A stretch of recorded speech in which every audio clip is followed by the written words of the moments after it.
Водил меня Серега на выставку Ван Гога.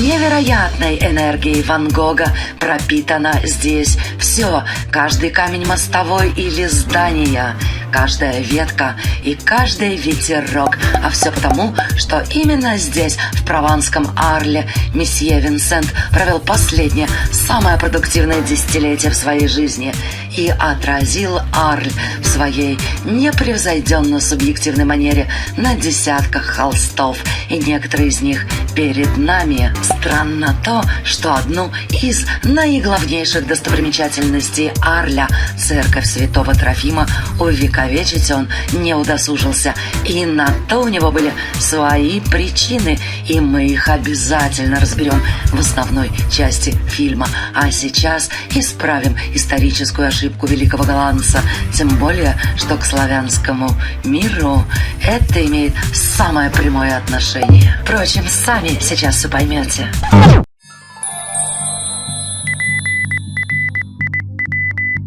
История этой церкви и ее небесного покровителя восходит к III веку, когда епископом Арля, бывшего тогда частью римской провинции, откуда, кстати, позже эта местность и получила название Прованс, стал некий Трофимус, позднее канонизированный. Там, где, согласно легенде, отправлял службы сей достойный муж, в V веке была возведена церковь, но в честь святого Стефана, в которую много позже, на рубеже XII века, были перенесены мощи святого Трофима, и уже над его гробницей было возведено новое здание, освященное в его честь. И вот благодаря этому событию мы с вами сейчас имеем счастье лицезреть западный портал собора, редчайший для Франции образец романского стиля, как в архитектуре, так и в скульптурном оформлении, изображающий не что иное,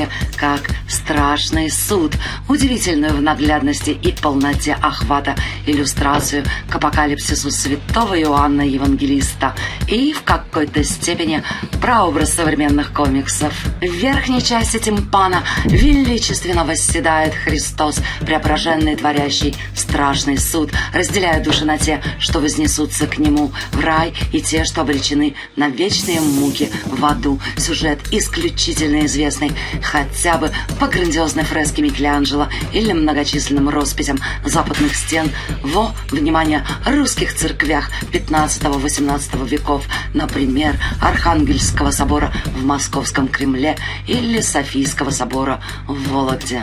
Западная стена, западный фасад в христианстве традиционно область ада, если смотреть на него изнутри, в интерьере. Это место, противоположное свету, область тьмы, если же снаружи, как в случае Сен-Трофима в Арле, это место очищения католического чистилища, в котором, собственно, и происходит указанный страшный суд. Итак, вокруг судьи Христа здесь расположились 4 символа евангелистов: человек или ангел Матфея, лев Марка, бык или вол святого Луки и орел святого Иоанна. Ниже восседают, подобно присяжным, апостолы, числом, соответственно, 12. Кстати, именно образ страшного суда с апостолами стал прообразом современного суда присяжных. Но это так, к слову. Еще ниже 2 процессии людей, точнее душ, одна из которых возносится в райские кущи, а другая низвергается в мрачный тартар. А куда, на ваш взгляд, шествует вот эта процессия? Ваши комментарии оставляйте, пожалуйста, под видео. Помимо уже сказанного, скульптурное оформление портала включает в себя ключевые сцены Евангелия от Матфея: Благовещение, крещение Христа, поклонение волхвов, волхвов перед Иродом, избиение невинных и пастухов со своими стадами. И еще ниже, меж пилястры и колонн, притаились статуи святых, так или иначе связанных с историей Арля. Наконец, у базисов колонн различимы изображения Самсона и льва, а также Далилы. Европейскому глазу, привыкшему к угловатой сутулости готической пластики или к ренессансно-барочной избыточности, эти изваяния кажутся чужеродными и странными, а для русского взора, напротив, эти фигуры до боли знакомы, ибо почти такие же каменные изваяния украшают стены Дмитриевского собора во Владимире. Но какая связь между ними? Каким образом Орлезианская церковь могла продниться с тем, что создано за несколько тысяч километров от нее, на далеком и почти неведомом западным европейцам Востоке? А все оказывается просто, и ключом к пониманию проблемы служит поистине грандиозная фигура Фридриха Барбароссы, который, как помним, короновался как император Священной Римской империи именно в этом соборе. Вероятно, Барбароссу настолько восхитили скульптуры портала, что в ответ на просьбу великого князя Андрея Боголюбского, с коим Барбаросса состоял в переписке, и это в XII веке, помочь с мастерами-камнерезами для оформления новой княжеской столицы, града Владимира, он послал к нему в Русь тех самых мастеров. Впрочем, Андрей Юрьевич так и не дождался, злодейски убитый в своей загородной резиденции в Боголюбово, в собственном тереме, собственными слугами. А Барбаросса об этом так и не узнал, утонув в мелкой речушке в Анатолии, что на территории современной Турции, двигаясь во время очередного крестового похода к Иерусалиму. Вот преемник Андрея, великий князь Всеволод Большое Гнездо, мастеров тех принял, и дело закипело. В результате во Владимире появился и стоит по сей день красавец-собор, чья каменная резьба, как брат-близнец, схожа с орлезианской. И здесь уместно остановиться и поразмыслить о том, почему романская скульптура, с одной стороны, такая мрачная, такая суровая, такая невыносимо серьезная, а с другой такая почти по-детски примитивная. Ведь мы знаем, во всяком случае нас даже в школе тому учили, что до Средневековья, вот в частности, до появления романского стиля, ведущего храмового стиля Западной Европы IX-XII веков, была эпоха античности, прославившаяся и не в последнюю очередь совершенно бесподобными скульптурными образами. И до сих пор вызывают восторг, удивление эллинские изваяния богов и героев и римские скульптурные портреты, непревзойденные в своей фотографической точности. Ибо сохранилось множество портретных изображений в мраморе и бронзе видных деятелей античного Рима: Цицерона, Цезаря, Октавиана Августа, Марка Аврелия и других. И все эти совершенно независимые друг от друга статуи и бюсты имеют между собой явное сильное сходство. Так почему же в позднеантичную эпоху, в III-V веках нашей эры, скульптурные изображения становятся все более примитивными, схематичными, статичными, исчезают остро-характерные черты лица, и сами лица становятся маскообразными, игнорируются анатомические особенности и пропорции. Далее наступает эпоха романики, и скульптура, вот как на портале Орлезианского кафедрали или Дмитриевского собора во Владимире, становится совсем примитивной и упрощенной, и нужно обладать недюжинным воображением, чтобы понять, что же тут изображено. На сей счет есть любопытная, но абсолютно альтернативная версия, известная по работам академика Фоменко и примкнувшего к нему Носовского по так называемой новой хронологии. Версия эта гласит, что никаких античных Греций и Римов вкупе с Египтами никогда не было, что некогда существовала единая империя от Сибири до Гибралтара, а может и дальше. И было это как раз в ту пору, которую мы называем Средневековьем. Христа, согласно новой хронологии, распяли не в первом веке нашей эры, а в XII. И романский стиль, стало быть, чуть ли не самый древний из вообще когда-либо существовавших. То есть вся примитивность романской скульптуры связана еще и с развивавшимися навыками людей людей, ибо в тот период они реально были как дети. Теория вроде как неплохо объясняет примитивность стилистики Средневековья, относя все достижения античной цивилизации к следующей эпохе Возрождению, то есть к 15-17 векам, когда, собственно, и были, по их версии, придуманы Древний Египет, Греция и Рим. Правда, непонятно зачем. Фоменко и Носовский, правда, объясняют эту, как они называют, тотальную фальсификацию истории тем, что Ватикан вкупе с иезуитами, разрушив Великую Русскую империю, простиравшуюся аж от Тихого и до Атлантического океана и имевшую столицей Константинополь, он же Царьград русских летописей, где, кстати, а отнюдь не в Палестине, по их мнению, распяли Христа, что и стало началом конца Великой Руси. Фоменко и Носовского начали подтирать следы этого злодеяния. И стараниями некоторых странных личностей, одну из которых звали Скаллигером, а другую Питавиусом, придумали новую историю Европы, растянув ее на 1000 лет назад, скопировав реальную историю правителей Руси и опрокинув ее в прошлое.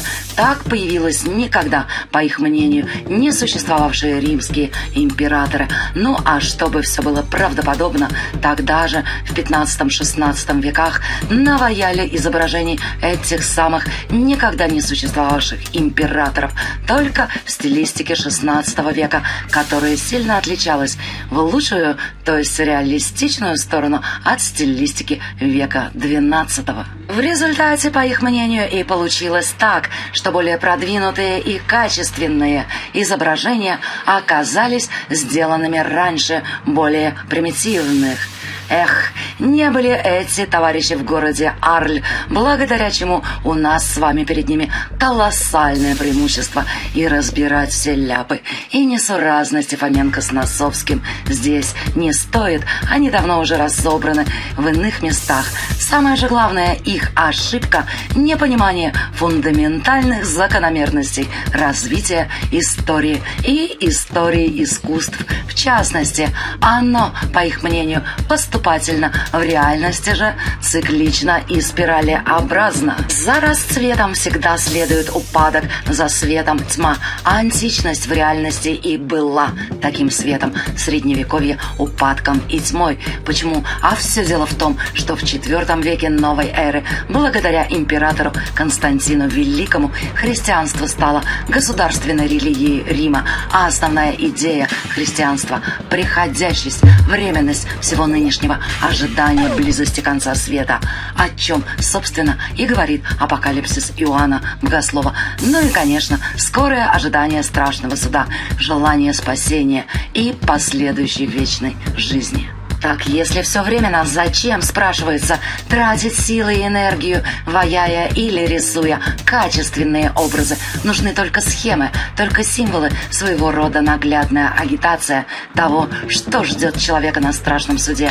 И то, если он будет придерживаться заповедей Господних, и то, что будет с ним, если он увязнет в грехах. И это на самом деле так. И это же объясняет ту самую мрачность, суровость романской скульптуры. Это не искусство в том смысле, как мы его понимаем. Это своего рода наглядная агитация религиозных догм, выраженная ввиду безграмотности подавляющего большинства населения не текстом, а изображением, которое, будучи высечено в камне, сохранится на века, благодаря чему и мы сможем прикоснуться к живой жизни той крайне далекой от нас эпохи и при некоторой силе воображения понять ее. Ну а теперь, что можно сказать об интерьерах Сен-Трофима? Кроме того, естественно, что вы уже видели, то, наверное, что на рубеже XI-XII веков Арль был вторым по величине городом Прованса, и его население доходило до 20 тысяч человек, что для того времени было сродни современному мегаполису. И, естественно, главная церковь Арля, еще не имеющая епископской кафедры, привлекала сонмы паломников, среди которых представители главных рыцарских орденов Средневековья, госпитальеров и тамплиеров. Последние, будучи, пожалуй, самыми богатыми людьми того времени, щедро жертвовали собору золото и прочие ценности, часть которых и ныне принадлежит собору, равно как и надгробья над могилами загадочных рыцарей храма. И в связи со всем этим Сен-Трофим почитался последователями уничтоженного во времена Филиппа Красивого и авиньонского пленения пап, а это XIV век, ордена тамплиеров, одним из мест силы тамплиеров. Позже дальние потомки тамплиеров, они же храмовники, масоны, также почитали этот собор в числе самых значимых объектов. И даже сегодня, находясь под романо-готическими сводами этой церкви, ощущаешь некий мистический трепет, буквально пронизывающий все естество, как будто сквозь века тебе шлют привет те, чьи кости лежат под плитами пола и озаряют тебя незримой энергией, просветляя и делая сильнее или хотя бы хоть чуточку мудрее. Доли этой мудрости достаточно, чтобы понять, почему же Ван Гог ни разу не написал Сен-Трофима. И на сей счет есть несколько версий. По первой, наш Винсент, в прошлом протестантский пастор, испытывал к католичеству реальную неприязнь, переносимую им и на религиозное католическое искусство. И правда, Ван Гог вдохновлялся японскими гравюрами и работами знаменитого богохульника Оноры Домье, а вот религиозную живопись как Средневековья, так и Ренессанса игнорировал. По другой версии, Ван Гог писал лишь то, что отзывалось в его душе. Наш собор, видать, не отозвался. Ну а по третьей, выдвинутой знаменитым немецким философом и психиатром Карлом Ясперсом, Ван Гог страдал шизофренией, что подтверждает его безумные действия, вроде отрезания уха и многоразовое помещение в больницу для душевнобольных, которую, к слову, он неоднократно увековечил в красках. Увидеть ее палаты и дворик вы можете на 46-й секунде фильма. Вернитесь, кто не помнит, и не забудьте про лайк. И последнее. Искать логику в действиях шизофреника. Действие заведомо бесперспективное.